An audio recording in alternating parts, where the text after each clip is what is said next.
ko yung nararamdaman ni John Mar. Pare, pero sa totoo lang, mga ka-netizen, itong sitwasyon ni John Mar, fully booked talaga siya. Pahirapan talaga to. Ang PBA, pagdating sa ganyang event, always prepared yan sila. Hindi talaga ilang years ng All-Star, lagi preparado yan sila. Pag alam nilang hindi maayos ang promoter, hindi nila binibigay doon. Si John Mar, lagi yan, frequent flyer yan, international or domestic. Ako, tinitingnan ko, pre, yung license officer. Kasi normally, alam mo si John Mar, matangkad, dapat exit row. Exit row dapat. Hello. Yes. Exit row dapat exit row dapat ang kinukuha nila para kay John Mar.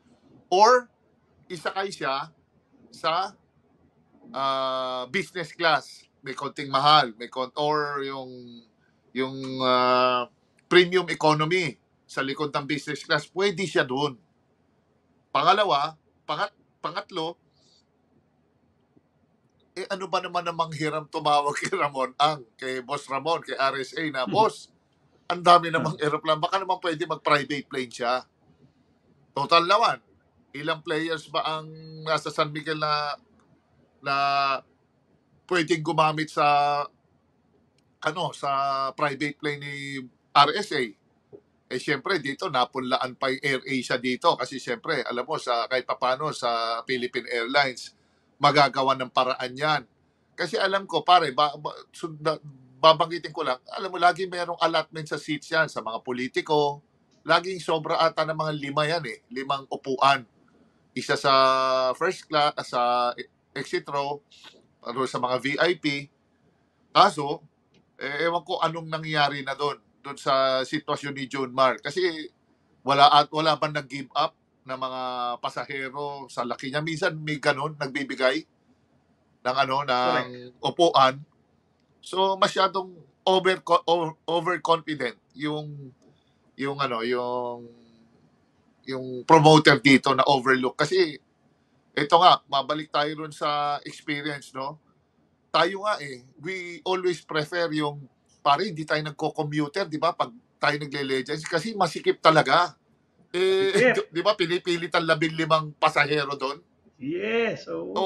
Tayo, hanggang 5 lang tayo kasi i-stretch ng player yung paa niya Plus gamit pa.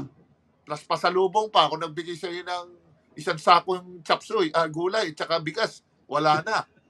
Oo. Kaya sa akin, overconfident yung license officer ng ayun ang problema. Itong All-Star, baka mukhang walang license officer kasi All-Star nga. Kung San Miguel ito, I don't think mangyayari ito kay John Mar. Kasi yan ang unang first order of the day yan. Exit row, kunin. Kung wala, let's take another flight or madaling araw na flight, basta komportable. So yun ang it's an oversight sa parte ng PBA staff na yung nag-book ng eroplano. Worst comes to worst, pwede naman mag-private plane yan si John Mar. Ang daming eroplano ni RS.